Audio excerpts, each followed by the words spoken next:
What's up, legends? Welcome back to the channel. Today we're jumping into Black Ops 7 Zombies, and I'm going to be sharing with you guys how I was able to unlock Daily Toten, the new Dark Ops challenge for Totenreich, solo without using gobblegums. Now this one asks us to complete the Totenreich main quest with a Spider Fang, Civil Protector Head, and Dancing Arnie relics active. Now with these three relics equipped, you're not even quite at the tier 2 threshold, so it's really up to you if you want to go for tier 2 or tier 3. It's going to add a little bit more difficulty depending on the relics that you choose. But I would say you could get away with simply just getting legendary pack 3 on your weapon as long as you get into the boss fight soon enough. Now these three relics are as follows. The Dancing Arnie makes the Perk machines random, so instead of going up the jug, for example, and buying jug, when you interact with the jug machine, it will give you a random perk. The cool thing is, though, is basically all machines kind of function as a Wonder Fizz for the most part, but you will not have any control over what perk you get and when. The bigger hurdle for this specific run is going to be the Civil Protector Head, the perk decay. Every 100 eliminations, you lose a perk. This is based on the scoreboard, so say you're at 98 eliminations, you buy Jug, then you get to that 100 eliminations 2 elims later, you will lose Jug right away at that 100 limbs. So it's not 100 eliminations after buying the perk, it's strictly based on where you're at on the scoreboard. And the last thing that we have equipped, or that we're required to have equipped, is the Spider Fang, so the perk costs at machines never decrease. So let's say, for example, in this run, you wanted to keep buying perks as you were losing them, which is definitely not what I recommend strategy-wise. You will end up having a point where the perks cost 14,000, 14,500, 15,000, and maybe even beyond, depending on how many times you buy the perks. So that'll also go into the strategy I'm going to be sharing with you guys today. But my recommendation is once you actually dive into your match, you're going to do things as normal as possible. The good news is for this, you will be able to get access to golden armor, which I think makes the boss fight significantly easier. And just in general, that's one of the main things about Curse that is actually pretty nice. But you're essentially going to want to work your way through the Easter egg steps without buying any perk. Now keep in mind, if you get perks for free, there's nothing wrong with that. So if you come across the Mr. Peaks, that could be pretty nice. If it's a golden Mr. Peaks, you may even consider popping a perkaholic, picking those up, because it's just going to give you more eternal perks. If you do end up with eternal perks, they do not get lost from the Civil Protector Head. So eternal perks will last forever. They're not going to be lost at any point. It is just incredibly difficult to be able to actually build those up. So just keep that in mind. But if you do get access to a golden egg, that is something that you can do because you get so many perk drops from that.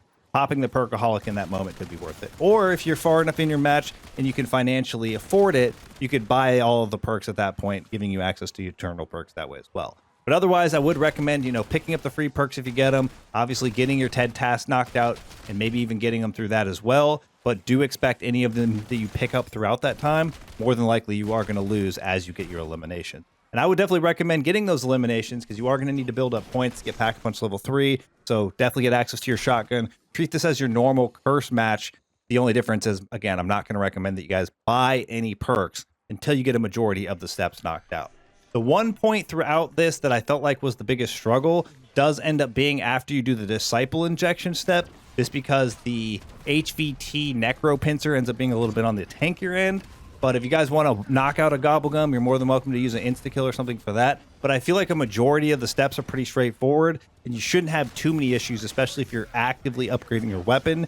Your weapon should be kind of overpowered. The good news when it comes to this run is none of the relics that we're running, or at least up to the point that is required for the challenge itself, are actually going to impact the weapons that we get. Like, we have access to everything else. You can go hit the mystery box as much as you want. You can buy the wall buy NPC, which is a pretty solid option as well.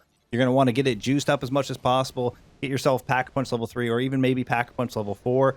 The reality is you're going to want to try to get a majority of the steps, if not all of them, done before round 30. That way, when you're actually ready to do the Disciple Injection step, that was when I decided I was going to go ahead and buy all the perks. So roughly it was like round 25 or so, I went ahead and decided to buy every perk that I could.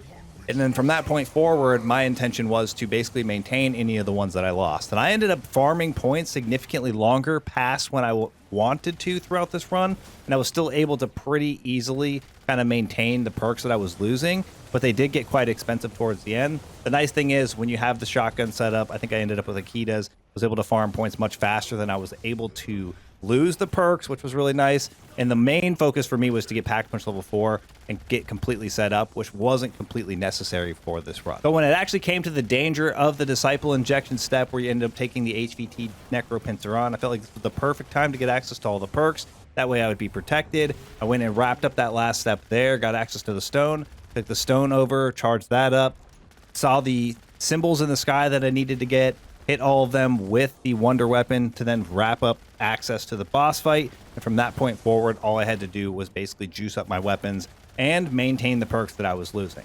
I will say when it comes to the actual boss fight itself, it is pretty challenging in the sense that you could possibly lose a perk that is incredibly important. Like losing double tap would be pretty rough. I think even losing melee macchiato, if you're like me, I like to run the vampiric extraction for the boss fight. That way when I'm hitting the zombies, I'm able to at least keep my health up, even if I'm running low on plates.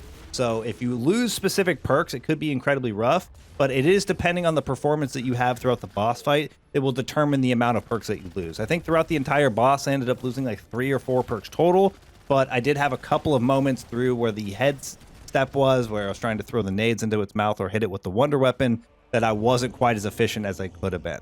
You go ahead, hit those heads, drop them on the ground. Obviously, you make your way through it pretty quickly. And the faster that you get through those aspects of the boss fight, the likelihood of you losing perks obviously goes down, and maybe you'll only lose just a couple within that time. Like I said, the hardest part about this is you have no choice in what perks you actually lose, and with the fact that you are buying perks with the Arnie machine, or the machine with Arnie on, means you don't have a choice in which perks you actually get in what order. So it is going to be random which ones you lose and when you're going to lose them, which can make or break how difficult your boss fight is going to be.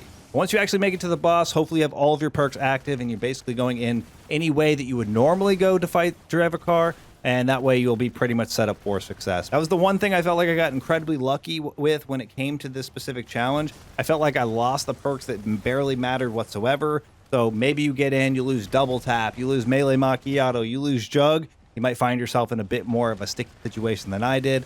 But I do feel like if you have the right strategy and you make your way through, it's even possible that you end up with way more eternal perks than I did, and it will end up being significantly easier than the run that I had.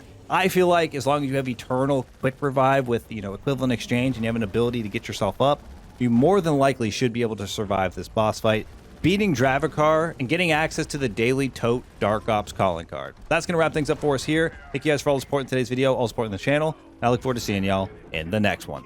Peace!